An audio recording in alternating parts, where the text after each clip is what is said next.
3 invités avec nous chaque soir pour décrypter les mouvements de la planète marché. Jean-François Robin est avec nous, le directeur de la recherche de Natixis. Bonsoir Jean-François. Bonsoir à tous. François Cabot nous accompagne, économiste senior zone euro chez AXA. Bonsoir François. Bonsoir Grégoire. Et Émeric Blond est également à nos côtés, gérant action chez Taylor Asset Management. Bonsoir Émeric. Bonsoir Grégoire. Émeric, un mot peut-être de cette ambiance de fin d'année portée notamment par le retour de deals d'importance. Je parle bien sûr de la thématique M&A. On est en pleine surenchère potentielle autour du dossier Warner Bros.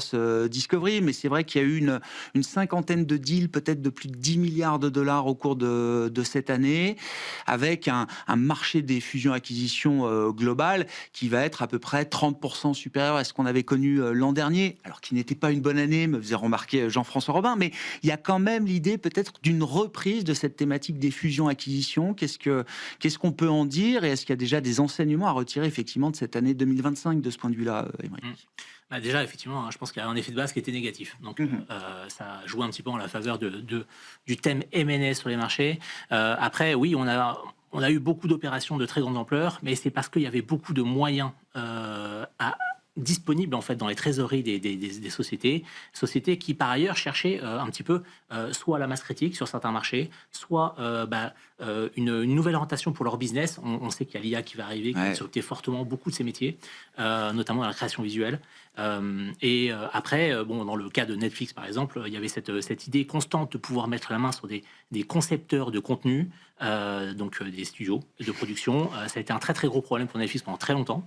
Et là maintenant, ils arrivent, enfin on ne sait pas s'ils vont y arriver, mais en tout cas, ils sont passés à la vitesse supérieure et ils ont osé mettre effectivement beaucoup d'argent sur la table. Alors malheureusement, ils ont été un petit peu...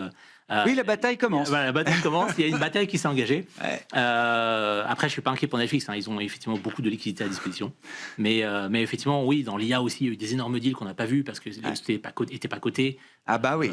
Donc oui, il y a eu, c'était une année quasi historique depuis en tout cas ces 5 dernières années. Et c'est le signe, en tout cas pour la partie cotée de ce qu'on peut suivre facilement. Vous dites, Émeric, c'est quand même le signe d'entreprises, alors en bonne santé financière, j'en sais rien, en tout cas avec des bilans solides, des entreprises qui sont cash rich, qui n'ont pas de problème de liquidité aujourd'hui. Oui, c'est ça. Ouais. Et qui soit cherchent à se renforcer, soit à anticiper un point de rupture au niveau de leur activité. Donc effectivement, c'est des études un petit peu saines de construction pas à pas par achat d'entités.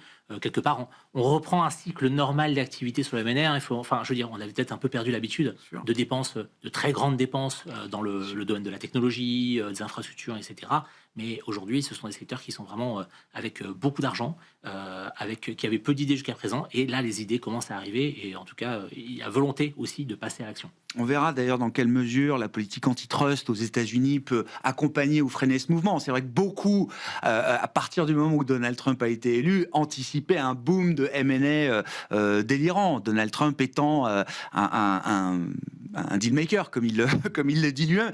Il y a eu un petit doute quand même au moment d'avril où tout l'enthousiasme est retombé. Et puis c'est quand même reparti derrière. Non, oui, je pense que Donald Trump a pas du tout cette optique de réglementer le marché. Il est plutôt dans cette attitude de laisser le marché s'agréger, se désagréger, une espèce de destruction créatrice permanente où on intervient peu et on laisse le marché s'autoréguler.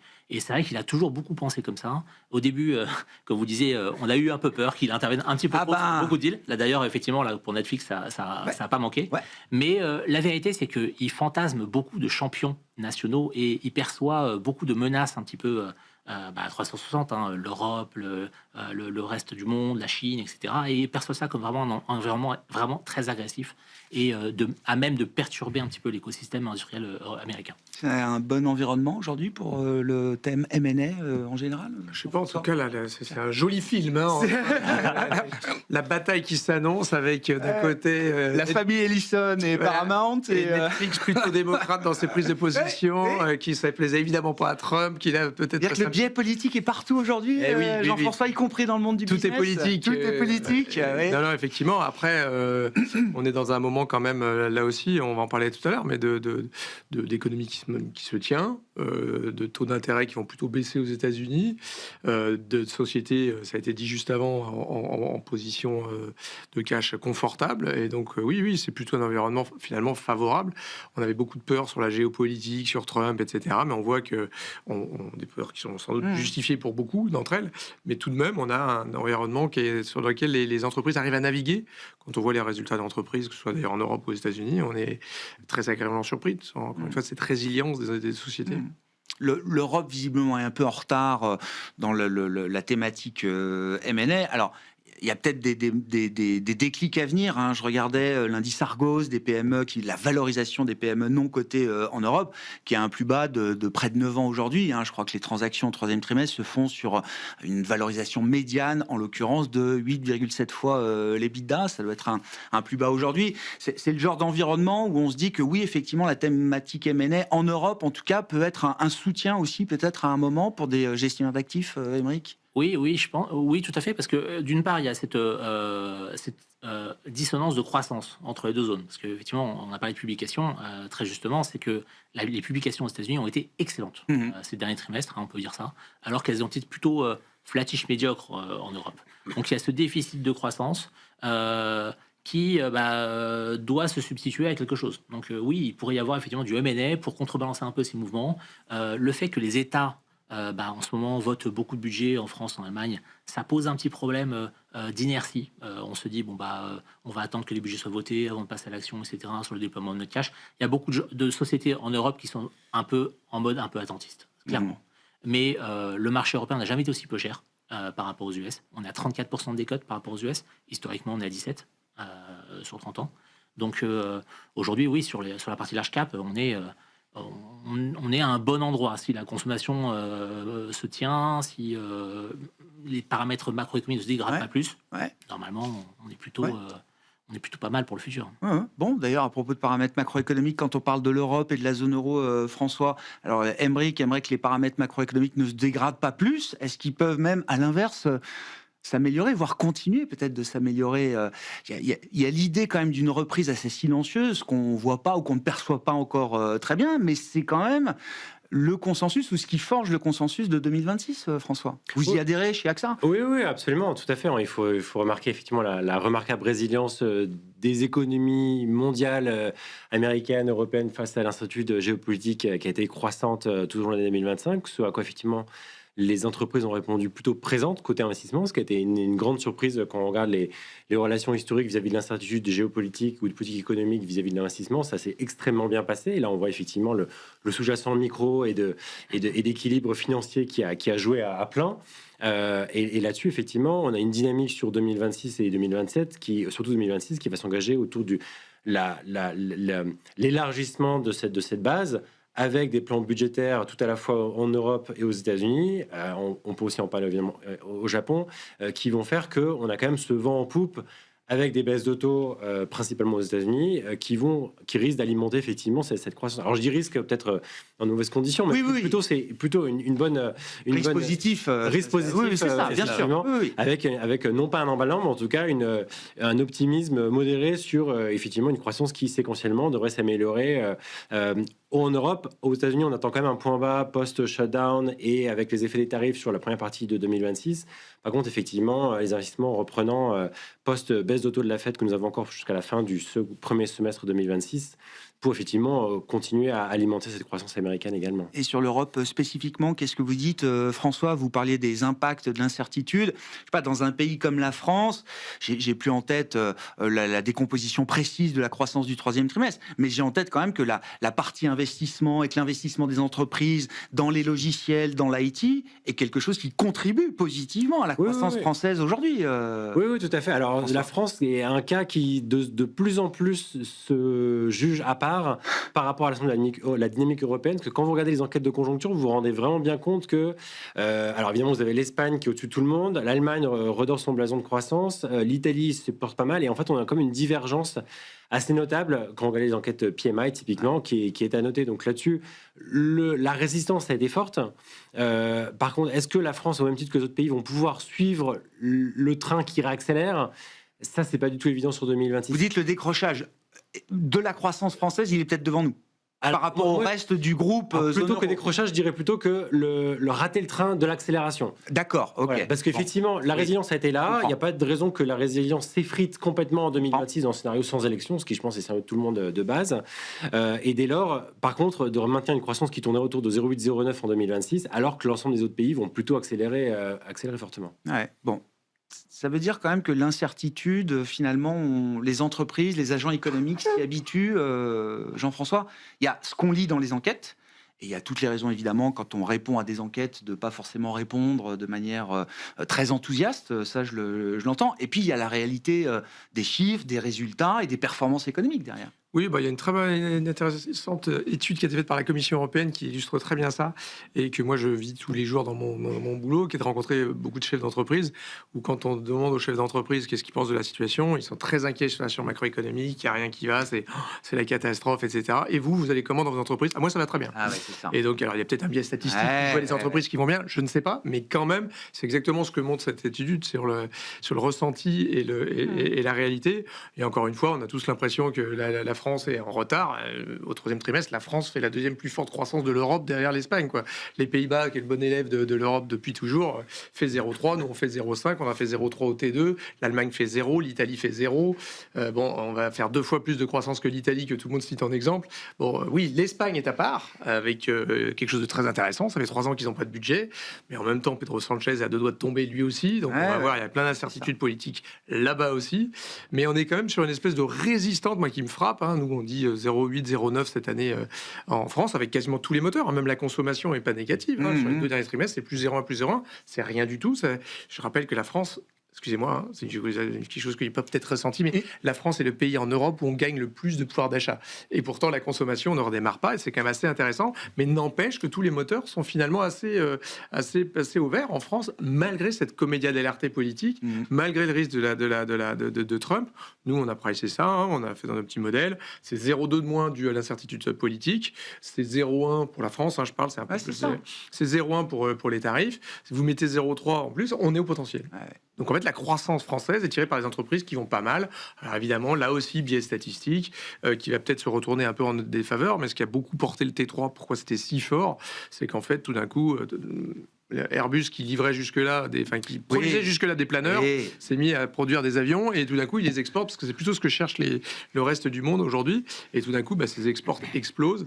T4 sera peut-être un petit peu plus difficile, mais honnêtement, quand on regarde nos indicateurs avancés qui marchent bien, la chaîne ATX6, on est quand même dans le positif, donc on va faire 0,8, 0,9 cette année, donc mieux que, a priori, le consensus, et même que le gouvernement le pensait. Puis rappelons toujours, hein, le problème de l'aéronautique et d'Airbus en particulier, c'est pas de vendre des avions, c'est de les livrer. Enfin, c'est-à-dire que c'est un problème de capacité, de chaîne de... Ce qui va être une thématique de 2026 en Allemagne, en France. Enfin, vous parlez à Eurenco, vous parlez à tout le secteur de la défense aujourd'hui. Enfin, vous parlez au shipping, vous parlez à l'aérospatial, vous parlez au transport, vous parlez à Stellantis sur leur véhicule électrique. Hein, ils ont un problème de livraison aujourd'hui, tellement leur demande est forte aujourd'hui, hein, contrairement à beaucoup de...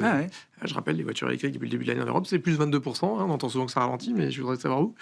Et donc, non, il y a plein de goulots d'étranglement. Et je pense que la thématique 2026, ça va être un petit peu ça aussi. Il va y avoir des goulots d'étranglement. Il y a évidemment des risques géopolitiques, des risques de partout. Mais il va y avoir des petits goulots d'étranglement qui vont, je pense à l'Allemagne typiquement, qui est obligée de relancer ses salaires, hein, plus 14%. Vous avez des pays comme ça, le Mexique, l'Espagne, qui remontent leur salaire minimum de façon très, très impressionnante, parce qu'il va falloir que ça suive derrière. Et donc Isabelle Schnabel a raison de nous dire qu'on n'ira pas en dessous des 2% de taux de dépôt, de taux effectif directeur de la Banque Centrale Européenne. Je pense qu'Isabelle Schnabel est dans son rôle. Voilà, maintenant, Qu'elle soit dans son rôle, oui, mais est-ce qu'elle a raison de le dire du coup Non, mais c'est clair que la BCE est plus proche de la fin de son cycle de baisse des taux, que je serais très étonné qu'il rebaisse les taux. Pourquoi il baisserait les taux, d'ailleurs, hein, vous avez une croissance européenne qui est à son potentiel à 1,4. Vous avez un taux de chômage qui est au plus bas de l'histoire de la zone euro à 5,9. Vous avez de l'inflation qui est sous les 2. Bon, ils ont pas trop, enfin autour de 2 l'année prochaine, en fin d'année prochaine.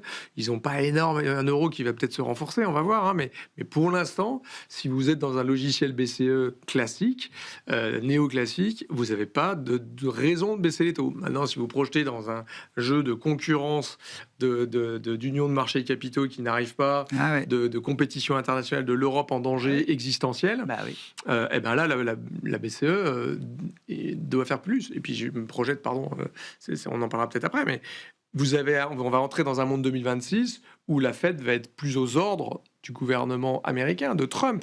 Et donc, on va vers une fiscal dominance, donc une domination budgétaire de la part du Trésor. Si l'Europe ne réagit pas à ça, on va avoir une guerre des... Il y a un risque que le logiciel de la Banque Centrale Européenne, alors qui était déjà différent de celui de la Fed, mais soit encore moins compatible avec le monde qui nous attend, dirigé par les budgets plus que par les banques centrales. Je crois vraiment qu'Isabelle Schnabel secoue sa fourchette dans un monde de soupe et que vous avez les Américains qui vont quand même faire de l'activisme monétaire, vous avez les Chinois qui le font, et nous, l'Europe, on va dire « Ah bah c'est cool, on a nos taux, on ne bouge pas ». Maintenant, c'est vrai qu'à 2% de nos taux d'intérêt, historiquement, ils ne sont pas du tout élevés par rapport aux Américains qui sont à 4, etc. Mais quand même, on va être dans une guerre des monnaies, quoi. On a une guerre des monnaies. Bon. C'est le politique et les budgets, les questions budgétaires, fiscales qui vont l'emporter désormais dans ce nouveau monde par rapport aux banques centrales qui ont fait les marchés, j'ai envie de dire, pendant peut-être 10, 15, 20 ans, 30 ans, pourquoi pas, François. Vous savez, les choses, le rapport de force s'est réinversé cette fois. Oui, je crois, et pour de bonnes raisons, parce que quelque part, en tout cas sur la dynamique européenne, le gros point d'interrogation, qui est plutôt avec une réponse positive aujourd'hui qu'on apporte sur l'Allemagne, on cherche à solutionner des soucis qui datent pas d'hier. L'Allemagne a été en récession, en stagnation pendant 6 ans. Ils sont dans une orthodoxie qui fait aucun sens d'un point de vue à la fois d'un point de vue de réforme et d'investissement d'infrastructures, relance keynésienne, qu'on avait presque plus l'habitude d'utiliser ce mot-là, mais qui est tout à fait qui est à l'œuvre aujourd'hui en Allemagne. Et donc dès lors, effectivement, on a ce vent en poupe de cette dynamique budgétaire en Europe, avec l'Allemagne en premier lieu, et puis sur la défense au niveau européen. Et effectivement, on voit bien que le monétaire a moins son rôle à jouer, surtout peut-être en Europe, dans la mesure où la baisse des taux s'est fait, entre guillemets, relativement rapidement. Et donc, on a un taux neutre. Est-ce qu'il y a besoin de le baisser supplémentaire? Je pense pas vraiment. Donc je pense que 2 est un bon niveau. Est-ce qu'on peut agir d'une autre manière? C'est un des propos d'Emmanuel Macron, par exemple, quand il est interrogé aujourd'hui sur la Banque Centrale Européenne. Il aimerait que le logiciel change. Il y a une refonte intellectuelle peut-être à mener. Mais il évoque aussi la question du bilan.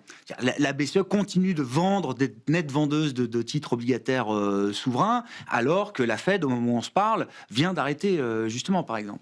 Oui, non, alors là, je pense que la politique de la BCE est excessivement claire sur la taille du bilan.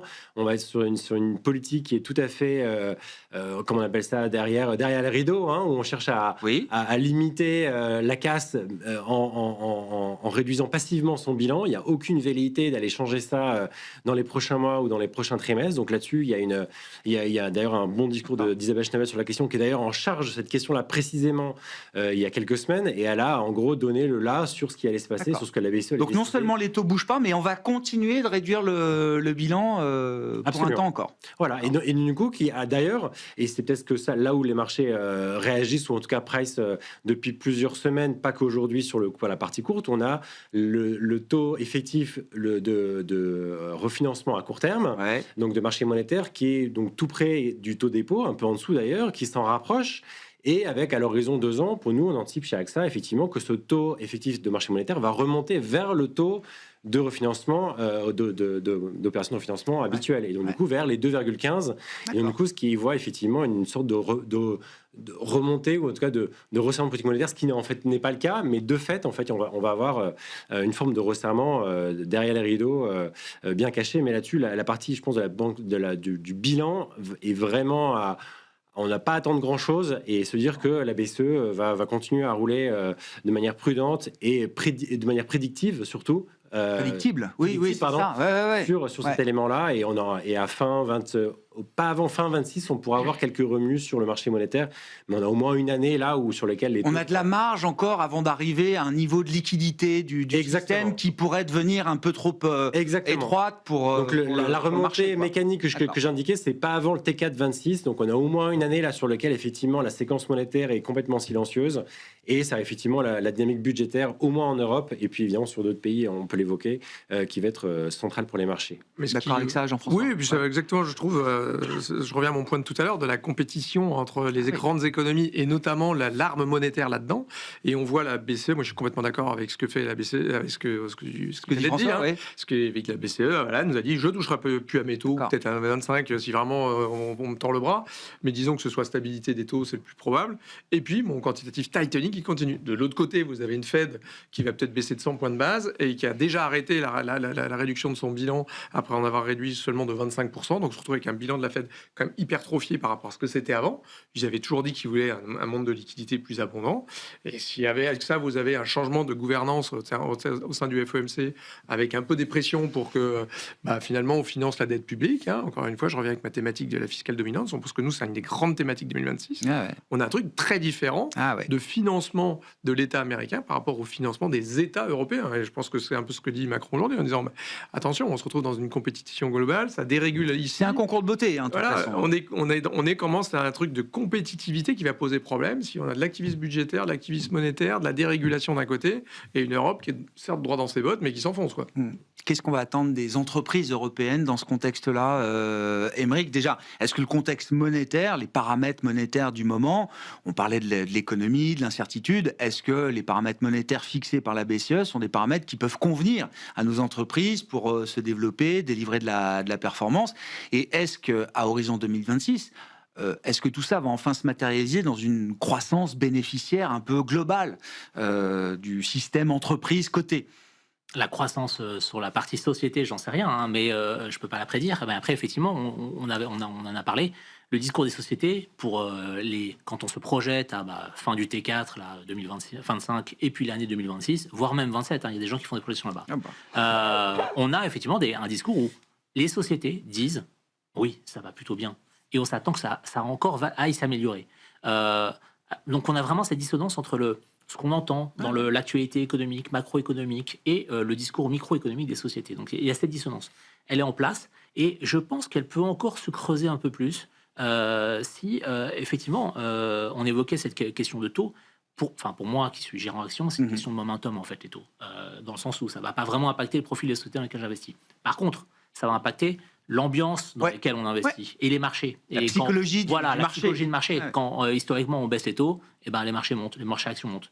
Donc c'est un petit peu ça qui peut se passer. Là, effectivement, la BCE, elle est un peu en mode un peu attentiste. J'attends de voir ce que la Fed va faire. Mais c'est normal. Elle va pas griller ses munitions. Elle a des cartouches. Elle a 2% de cartouches, entre guillemets.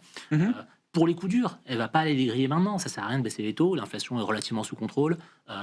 L'économie est stagnante, flattiche haussière, ok, d'accord. Mais si demain la Fed commence à baisser ses taux de manière aussi massive qu'on peut l'attendre éventuellement, le jumbo rate, jumbo cut rate, bon, on va voir. Mais même si la Fed commence à baisser et s'engager dans une attitude baissière, ça va lancer les marchés américains et par extension européens, puisqu'on le sait, c'est une question de flux. Une fois que les investisseurs américains estiment que c'est bien pricé aux US, ils se déversent effectivement en Europe. C'est souvent un petit peu comme ça, il y a un peu d'inertie.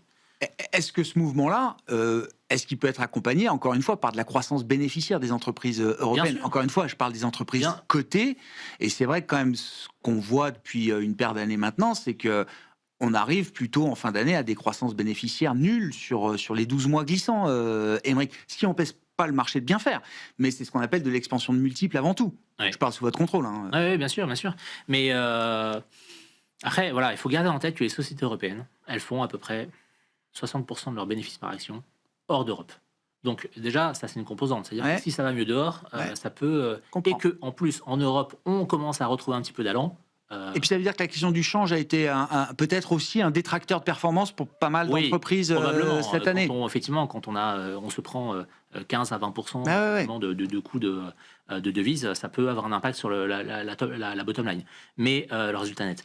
Mais là où c'est intéressant, c'est que il y a aussi cette composante, on l'évoquait, France-Allemagne, qui est un petit peu au point mort. Il y a l'Allemagne qui a perdu le logiciel, il ne sait plus comment dépenser, et il y a la France qui n'a plus le droit de dépenser. Ouais. Donc, il y a un peu ce problème. Hein. Faut qu'on se parle. Voilà. On peut peut-être s'arranger. Faire un swap. Mais bon, en tout cas, à court terme, ça voudrait tout simplement dire que le jour où on met ces côtés budgétaires et que les Allemands commencent un petit peu à dépenser et sortent un peu de l'orthodoxie budgétaire traditionnelle, que les Français peut-être retrouvent un peu des coups des franches là-dessus, on peut peut-être retrouver un petit peu une dynamique, parce que ce sont un peu les deux locomotives de l'Europe. Hein. L'Italie, c'est toujours un peu vocal, mais il se passe jamais grand-chose. Les autres économies sont un petit peu périphériques, hein, sans les personnes. Ouais. Et donc, effectivement, on compte sur le couple propulsif franco-allemand. Et si les deux repartent de concert et que les industries... Si chacun fait ses devoirs, quoi. Voilà. C'est- Et si les industries inhérentes à ces deux économies recommencent à fonctionner, auto, luxe, conso, pharma, tout ce qu'on peut penser qui aujourd'hui lague, est à la traîne, oui, on peut effectivement avoir un 26 plutôt, à mon avis, très encourageant. Ouais. François, je me souviens encore de ce mois de mars de cette année, du discours de Friedrich Merz et de l'enthousiasme, de l'effet de surprise et de l'enthousiasme que ça a déclenché chez les économistes de marché. Quand on se revoit quelques mois après, j'ai l'impression encore une fois que le monde des marchés est déjà déçu par un plan qui n'a pas encore eu lieu. Disons que le marché a suranticipé, a surréagi. Donc là-dessus, il y a une asymétrie. Le marché a mis un prix sur ce Voilà, que a mis disait un prix, Friedrich mais Merz aujourd'hui, vous avez un en Bund mars dernier. Vous avez aujourd'hui un Bund qui est à 2,8. Est-ce que l'économie allemande est cohérente avec cette histoire-là? La réponse est très clairement non. D'ailleurs, si vous vous souvenez de nos conversations à cette époque-là, j'étais plutôt dans les plus prudents. Et je demeure avec une croissance allemande sur 0,7 en 2026. Effectivement, une accélération qui reste mesurée. Oui, on en a parlé il y a quelques semaines à peine avec vous. Exactement. Donc là-dessus, qu'est-ce qu'on a appris depuis? On a appris qu'il y a effectivement un point bas sur la production industrielle allemande depuis 8 ans, avec le point, on se le rappelle, en 2017, presque 9 ans maintenant. Justement. Voilà, et donc on a effectivement peut-être un vent qui est en train de tourner, mais on voit à la fois vis-à-vis des premières dépenses budgétaires des véhicules hors budget du mois d'octobre, plutôt un démarrage lent, hein, pour dire les choses de manière sympathique, hein. Et des indicateurs de confiance, surtout quand vous regardez l'IFO, vous regardez les PMI manufacturiers, les anticipations, le climat courant est à un plus bas historique et les anticipations à 6 mois sont venues tout juste au niveau de leur moyenne de long terme. Donc ça veut dire que quand vous avez un plan qu'on n'a pas vu depuis 30 ans et que tout le monde attendait et sur lequel il y a un optimisme qui a été pricé, en fait l'économie allemande pour l'instant elle réagit pas. Donc on est encore beaucoup dans l'attentisme, de ce un peu retard à l'allumage, hein, qui était évoqué. Et là-dessus, il y a effectivement une asymétrie qui fait que le marché peut effectivement corriger à la baisse avec peut-être de surtrot qui a été pricé. Ouais. Mais par contre, effectivement, il ne faut pas perdre de vue que, et c'est peut-être là où le marché a raté le coche, c'est que c'est pas un plan sur un an. Non, on n'est pas en train de faire comme en France. C'est une mèche lente. C'est une mèche lente. Exactement. Donc on fait quelque chose de vraiment à long terme. Donc quelque part, si ça met un peu de temps à s'engager, à cranter en 26, c'est pas très grave parce qu'en fait, il y a encore effectivement 12 ans sur l'infrastructure et peut-être un peu moins sur la défense. Mais en tout cas, il y a un vrai plan, une vraie vision à long terme qu'on espère effectivement pouvoir se mettre en musique de manière, pour nous, de manière graduelle, avec 0,7 de croissance l'année prochaine, 1,3 en 2027. Et qui effectivement, optimisme modulé à court terme, mais avec quand même une Allemagne qui repartira à la fin de l'horizon de prévision 27 avec le vent en poupe. La montée en cadence du plan allemand, ça va être évidemment un sujet de 2026, avec au passage un Friedrich Merz qui a déjà épuisé beaucoup de son capital politique, visiblement en quelques mois. Hein. On a eu vendredi au Bundestag un vote très très serré sur une réforme des pensions. Et oui, ça le hasard. Je rappelle qu'ils sont à 67 ans, chers amis, et qu'ils vivent moins longtemps que nous. Mais non, ce qui est intéressant quand même, je trouve, c'est ce point, c'est que, alors nous, on a un scénario qui est presque l'inverse, c'est-à-dire que nous, on pense quand même qu'avec tout ce qui est mis dans l'économie, on devra avoir 1,3 l'année prochaine. Ah oui. C'est plutôt 2027. Nous, on a des petites questions d'exécution de ce plan-là, et peut-être d'un effet qui baisserait. Mais voilà. Au final, sur 2 ans, vous êtes à peu près sur la même idée. Voilà. Mais surtout, ce qu'il faut garder en tête, c'est ce qui était dit avant, c'est-à-dire qu'on passe d'un moteur économique de la zone euro, l'Allemagne, qui est largement plus gros que tous les autres, qui est en stagnation depuis plus de 5 ans, ça a été dit, qui redémarre. On va passer de 0 à pas loin de 1 ou de plus, ça passe trop la question, mais n'empêche qu'on va avoir un delta quand même assez important, et donc on a ce moteur qui va redémarrer comme jamais depuis 89 quand même si ce n'est que de faire 1%. Déjà, ça fait un moment qu'on n'a pas vu ça de la part du principal moteur économique allemand. Et nous, quand on fait des petits calculs, c'est pas la fin du monde, hein, mais c'est quand même même 1 point de croissance en plus en Allemagne, c'est 0,1 de plus en France, c'est 0,2 en Italie, etc. Donc on a quand même un petit effet d'entraînement qui est pas neutre. Alors pourquoi on peut quand même être prudent? Je crois que c'est le point très important, c'est pourquoi les marchés jouent un peu ça, c'est ce que vous avez rappelé, c'est pas si simple que ça pour Merz en ce moment, mais il faut pas oublier qu'en fait que le plan allemand, ils se sont mis d'accord entre des gens qui peuvent pas se piffrer sur l'essentiel à 10 ans et ils mettent 17 points de PIB de dépenses sur l'infrastructure, sur la défense, etc. etc. Et ça, c'est là. Donc ça, on a c'est le droit de voté. demander des comptes à chaque vote, à chaque décision. Non, mais faut pas oublier, il y a le Oui, conjoncturel, le budget, mais de l'autre côté, ça déroule. Quoi. Et là, quand on voit ce qui déroule, ils ont voté des routes, ils ont voté des trains, ils ont voté des recharges électriques, ils repartent sur de l'aide aux véhicules électriques. Le budget de la défense l'année prochaine en Allemagne, il est voté, c'est 108 milliards d'euros. Hein, ils étaient à 88 milliards cette année. C'est-à-dire que l'année prochaine, l'Allemagne, quand même, qui est très en retard dans les yeux de tout le monde, l'année prochaine, l'Allemagne a un budget militaire 2 fois supérieur à celui de la France de cette année, qui est pourtant un des bons élèves, quoi. Donc on est quand même sur un truc, il y a qu'à voir ce qui se passe chez Rheinmetall en ce moment. C'est sûr. le Nvidia européen, quoi. Oui. Et ça fait 2-3 mois que ça redonne un peu. Mais oui, c'est le Nvidia européen. Il suffit d'aller. Pris 150% depuis le premier jour. Voilà, il faut aller dans les usines d'armement au centre de la France, voir Rheinco, voir ce qui se passe dans ces usines-là. C'est des usines qui font x2, x3, qui sont montées en capacité. On produit plus d'obus de 155 en Europe désormais qu'aux États-Unis. On va passer de 3 à 4 à 5 rafales par mois. Il y a quand même des choses qui se passent, quoi.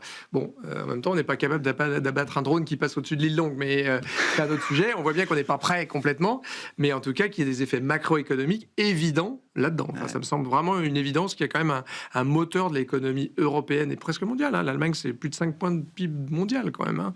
Donc, s'ils mettent ce plan de relance à l'œuvre, c'est un changement de régime qu'on n'a pas vu depuis un moment en Europe quand même. Bon, donc on bouge, quoi. Oui, ça bouge, mais voilà, c'est pas le robot du chat à mort. Hein. Non, j'entends. Ça repart un peu. Et il est temps que ça repart, parce que l'Allemagne, on voit bien, est confrontée à un risque, une crise de modèle, quoi. Donc il faut qu'il se réinvente, quoi. Un mot de la réserve fédérale américaine, on en a beaucoup parlé, on va beaucoup en parler encore dans les prochains jours. Alors chez AXA, qu'est-ce que vous dites, François? Comment on market cette baisse de taux du point de vue d'un Jérôme Powell encore en poste aujourd'hui, et qu'est-ce qu'on attend comme fonction de réaction de la Fed l'année prochaine? Alors déjà, nous, notre discours n'a pas changé, c'est-à-dire qu'on avait cette baisse de taux en décembre depuis le début, depuis l'été. Donc là-dessus, les marchés ont fait beaucoup le yo-yo et finalement reviennent avec des données de l'emploi là, qui ont été plutôt décevantes et vont continuer. Et c'est pour les mêmes raisons que cette baisse de...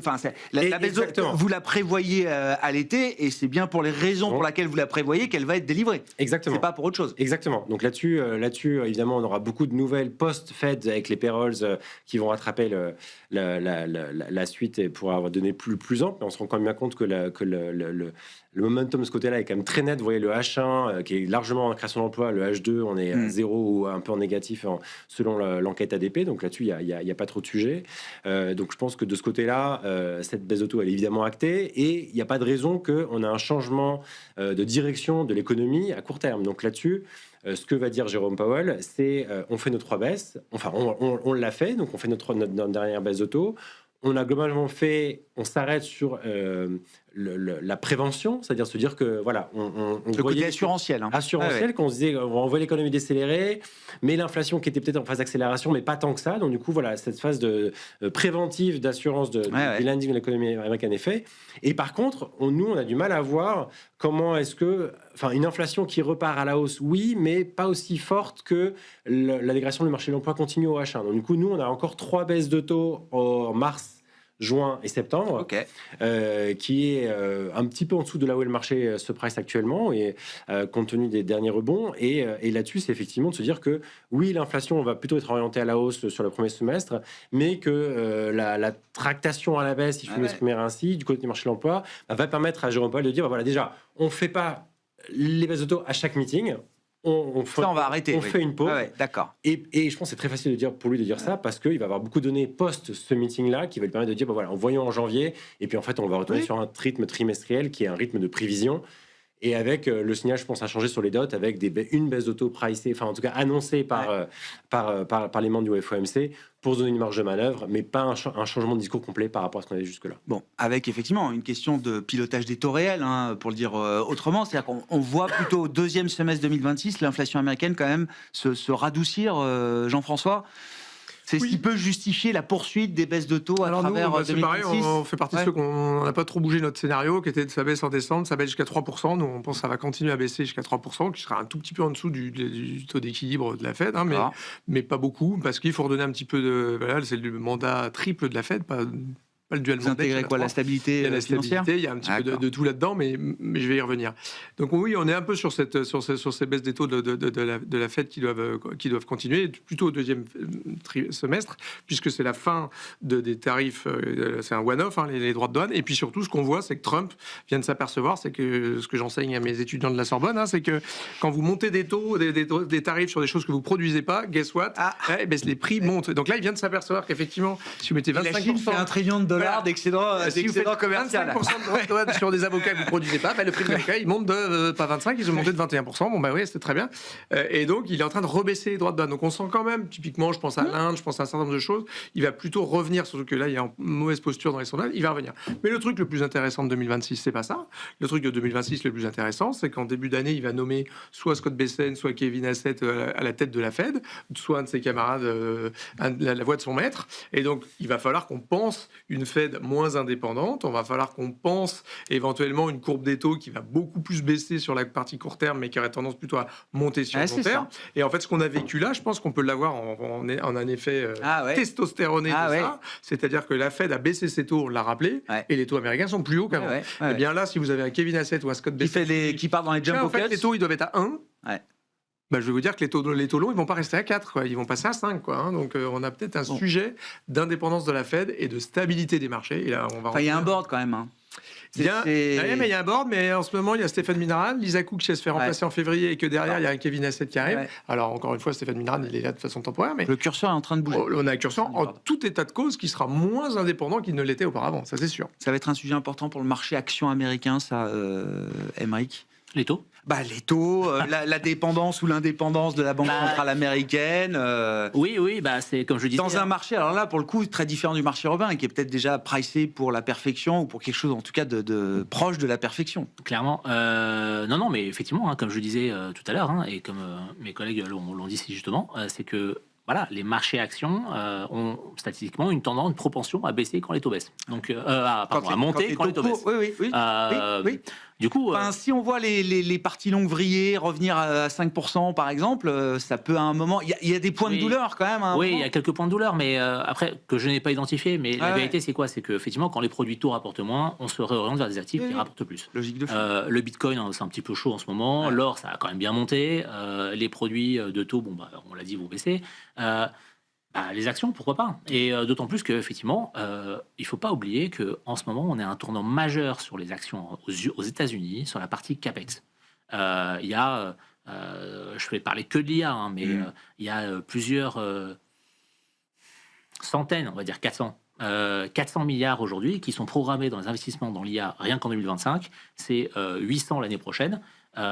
C'est quand même assez gigantesque. Mais c'est bon pour les actions ou pas, ça ? Parce que des capex qui sont pas tout de suite rentabilisés, ça peut être moins de rachat d'actions, ça peut être aussi un actionnaire qui se sent moins favorisé, au moins pour un temps. Oui, mais la plupart des investisseurs, notamment aux US, n'achètent pas les actions pour les dividendes. En France, on peut. Oui, mais aux États-Unis, où la propension de valeur de croissance est plus importante, on a moins ce biais dividende quand on achète les valeurs. Et puis la vérité, c'est quoi ? C'est que comme on a des plans de capex très importants, certes, on a des boîtes qui ont beaucoup de cash, qui peuvent avoir recours à de l'endettement parce qu'elles ont des niveaux d'endettement qui sont extrêmement bas, qui ont des générations de cash flow énormes. Si en plus on vient rajouter le fait que les emprunts qu'elles vont contracter vont peut-être coûter moins cher, et que le budget américain qui compte aider beaucoup les entreprises, va être lui aussi libéré par le fait qu'il y a des baisses de taux. À mon avis, ça peut être en effet win-win-win-win. Un cocktail potentiellement explosif, effectivement, pour les marchés explosifs à la hausse. Merci beaucoup, messieurs. Merci d'avoir été les invités de Planète Marché ce soir. Aymeric Blond, Taylor Asset Management, François Cabot, Groupe AXA et Jean-François Robin, Natixis.